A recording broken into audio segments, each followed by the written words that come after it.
Last షార్ట్‌లో చూసారు కదండీ! నేను బెల్ట్ ఏసుకోవడము.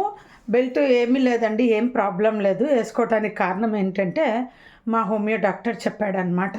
సర్జరీ తర్వాత కంపల్సరీ బెల్ట్ వేసుకోవాలి అని నేను అడిగిన. ఎందుకింత పొట్ట పెరిగిపోతుంది నాకు అని.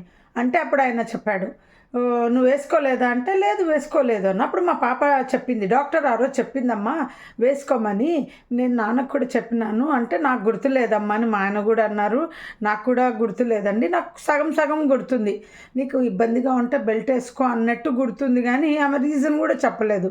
యాక్చువల్‌గా బెల్ట్ ఎందుకు ఏసుకోవాలి అంటే, పొట్ట పెరుగుతాదని కాదంటండి. అంతా లోపల కిందికి జారిపోయి ఉంటాయి కదా! లూజ్ అయింటాయి. దాని ప్లేస్‌లో అది కరెక్ట్‌గా సెట్ అవుతదంట. డాక్టర్ నాకు ఎక్స్‌ప్లెయిన్ చేశాడు హోమియో డాక్టర్. ఎందుకింత పొట్ట పెరుగుతుంది అని.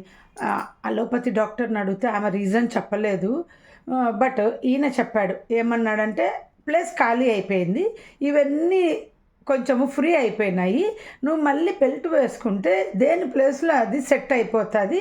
బెల్ట్ వేసుకోవాలి అన్నాడు. ఎవరికైనా తెలుసా ఈ విషయం? తెలియకుంటే షేర్ చేయండి.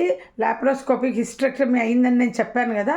అసలు మా హోమియో డాక్టర్ ఏం చెప్పాడంటే, అసలు పొట్టకు ఏ సర్జరీ అయినా కానీ కంపల్సరీ బెల్ట్ వేసుకోవాలని. ఈ విషయం నాకు ఇప్పటి వరకు తెలీదండి. మనము డెలివరీలు అయిన తర్వాతే బెల్ట్ వేసుకుంటాము అనేది నాకు తెలుసు. ఇంకా చాలా విషయాలు మీతో షేర్ చేసుకునేది ఉంది. ఇంట్రెస్ట్ ఉన్న వాళ్ళు వ్లాగ్ చూడండి. అన్ని షార్ట్ వీడియోలో షేర్ చేసుకోవడం కుదరదు. షార్ట్ వీడియో యాజ్ యూజువల్‌గా పెడుతుంటాను. మీకు చెయ్యను వీడియోస్ అని చెప్పి పోయి సిగ్గు లేకుండా వచ్చిందని అనుకుంటున్నారా? అనుకోండి, పర్లేదు. లాంగ్ వీడియోలో రండి. నేను అన్నీ చెప్తాను వివరాలు.